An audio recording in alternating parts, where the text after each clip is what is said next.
If we go 15 seconds over, what's the rule here? I know it's 5 minutes. Do they? Bienvenue à la réunion numéro 111. There are too many people speaking at the same time. Je voudrais reconnaître que cette réunion a lieu sur le territoire.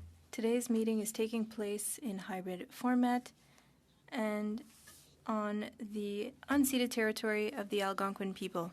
The format, as usual, there are many people on virtual and many people in the room. While public health authorities have not asked those of us in the room mandating us to wear a mask, I am suggesting that you do, even though I don't have one on. So now I would like to take this opportunity to tell you some housekeeping. And the first thing is you're not allowed to take pictures of this meeting. It'll be online. You'll be able to get them later on and use them at some point in time. Every time you speak, you go through the chair, please, whether it's to ask a question or answer a question. And this room is equipped with a powerful audio system. So feedback is very important that we don't get feedback because it really affects the hearing of the interpreters. So we're asking you, if you have any secondary devices that are on, please don't put them very close to your microphone because it could cause feedback. Now, so we will begin. Today, we are studying the issue of the National Forum on the Media, and we have some individuals, Shri Paradka. Am I pronouncing that right, Ms. Paradka?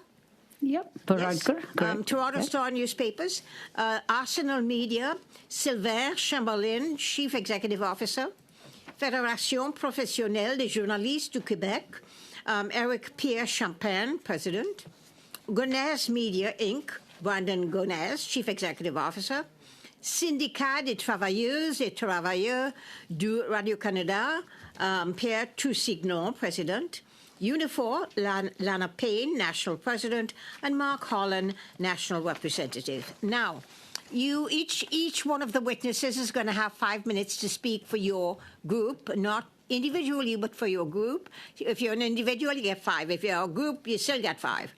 And I will give you a 30-second shout-out to let you know that you should wrap up. You may not finish everything you want to say, but there will be a question and answer segment in which you can get to elaborate on some of the things that you didn't get to speak about. So I now begin with Ms. Paradka. You may proceed for 5 minutes, please. Okay.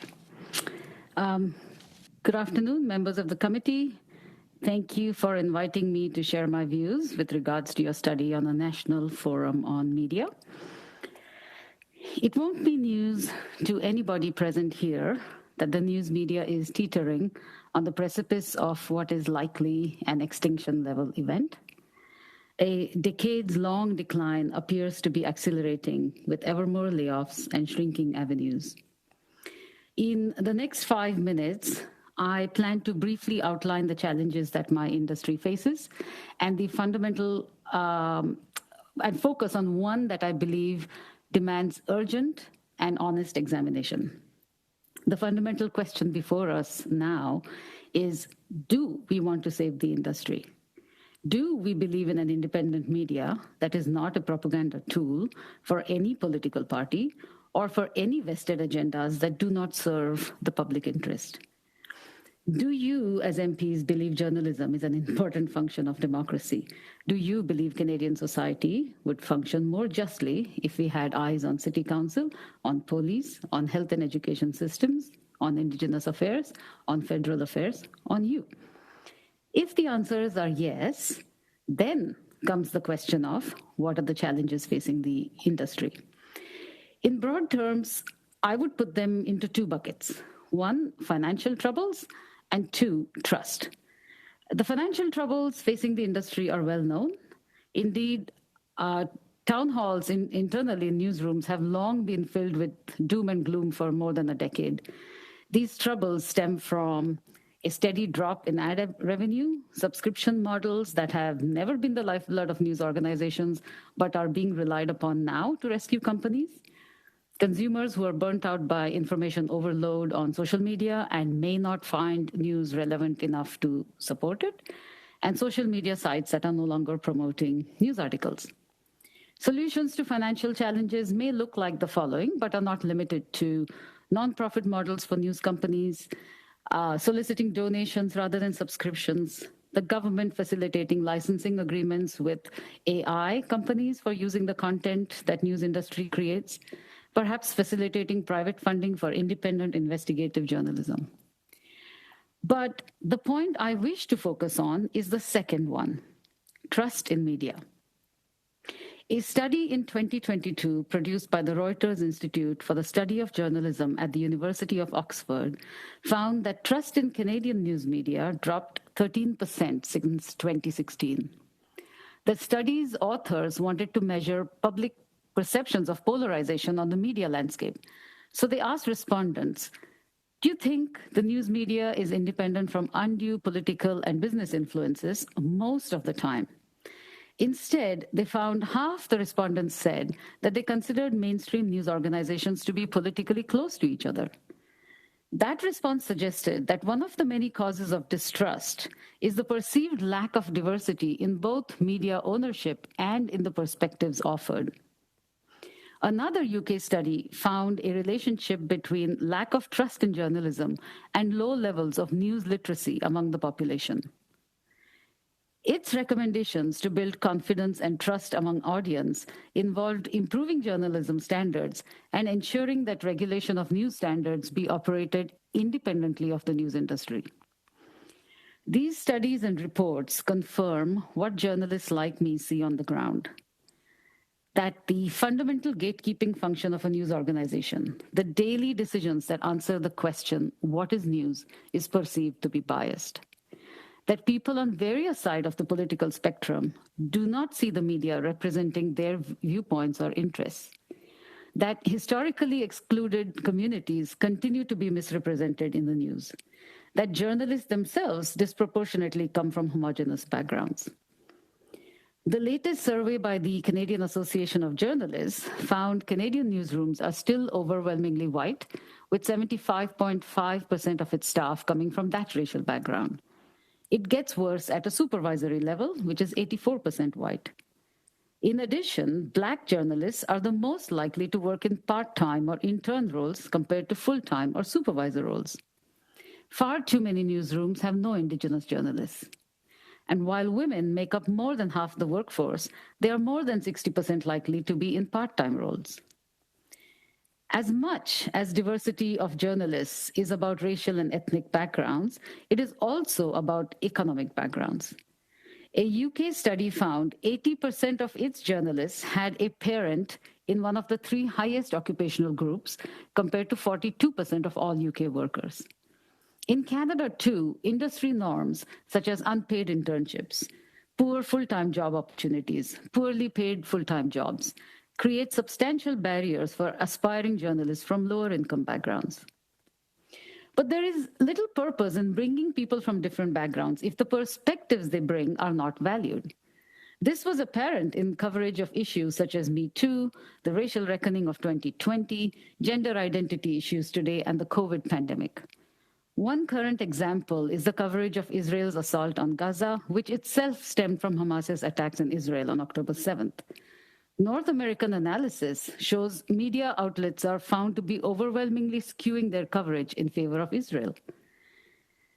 The continuing reality is that women and other minoritized journalists who challenge the status quo are disproportionately at the receiving end of harassment, threats, and abuse, a phenomenon that has been adequately documented even by the United Nations. Where they were trolled initially by strangers, the attacks that led to dogpiling then began to come from journalists and other professionals and are regrettably being normalized by politicians.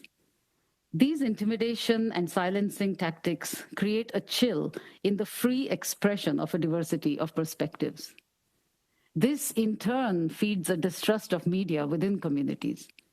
To counter these effects, the government should boost laws and regulations that robustly support journalists who are under attack.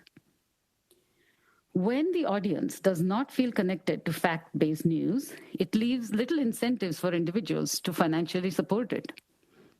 In other words, without trust, or without the idea that ordinary citizens benefit from the news media, there is little hope of financially resuscitating the industry through them. So in conclusion, anyone embarking on solutions to rescue the news industry will have to wrestle with how to support fact-based news in an information ecosystem that rewards polarity, how to invest in diverse perspectives in news, making Thank you, Ms. in Radhika. newsmaking. Can you wrap up, please? Yep. Mea culpa, the chair let you go on for an extra 2 minutes. I'm sorry, everybody. Thank you. Okay. I have 10 seconds left. 10 seconds to go. No, here you to have wrap no up? time left. Thank you. You can wrap up. Thank you very much. Thank you. I'm so sorry. My fault. My bad. My bad.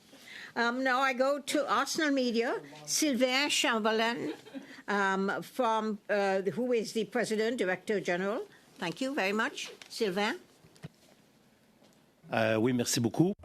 Thank you very much. Good afternoon, everyone.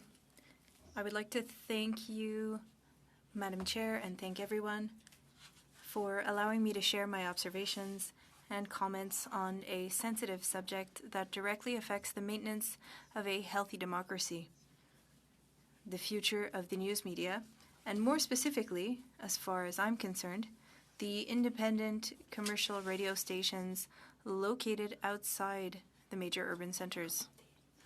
This invitation is precious to me. My name is Sylvain Chamberlain, and I've been working in the fascinating world of the media for over 35 years. I worked at Édition Transcontinentale, at TVA as General Manager of Information, and then I was a President and General Manager at Radio Média, a radio network owned by Astral Média at the time. After that, I was Senior Director of French Language News at SRC, and Vice President of Business Development at Québécois. And 12 years ago, I founded Arsenal Media. I've been President and CEO since the very beginning. And finally, I'm also President of the ARRF, Association des Radios Régionales Francophones, which brings together radio stations in Quebec, New Brunswick, and Ontario. Allow me to say a few words about Arsenal Media, a completely independent media company that has built a unique business model. It's not public, it's not owned by a conglomerate, and it's virtually unsubsidized by governments. With Arsenal Media, I gambled on information and regional media when no one else was really interested.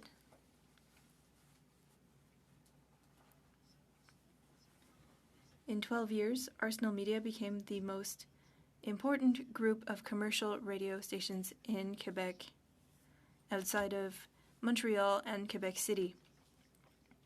Arsenal Media employs nearly 75 people in regions ranging from Abitibi, Sept-Îles, Lac-Mégantic, Témiscouata, Haute-Mauricie, as well as the Bas-Saint-Laurent and Gaspésie. Arsenal Media also includes 10 regional digital news platforms, several other websites on various topics of interest, 2 e-commerce boutiques, and a digital design studio. And of course, Arsenal is the voice of 18 radio stations and 7 rebroadcasters. Last week, we acquired a further 7 Bell Media-owned stations, representing the total assets sold by Bell Media in Quebec. If the CRTC approves the transaction, we'll have 25 stations and 7 rebroadcasters in all 4 corners of Quebec, plus 15 regional news platforms that will represent a veritable powerhouse of local information. It bears repeating that in some places we operate in media deserts, and that we are one of the few sources of information for the communities we serve. Our rival as a player in the Quebec communications ecosystem has upset the status quo on the province's media scene. Today, more than ever, we are determined to be the leader in local and regional information to ensure that all Quebecers receive the relevant information that concerns them. I would also add that that should be the case for all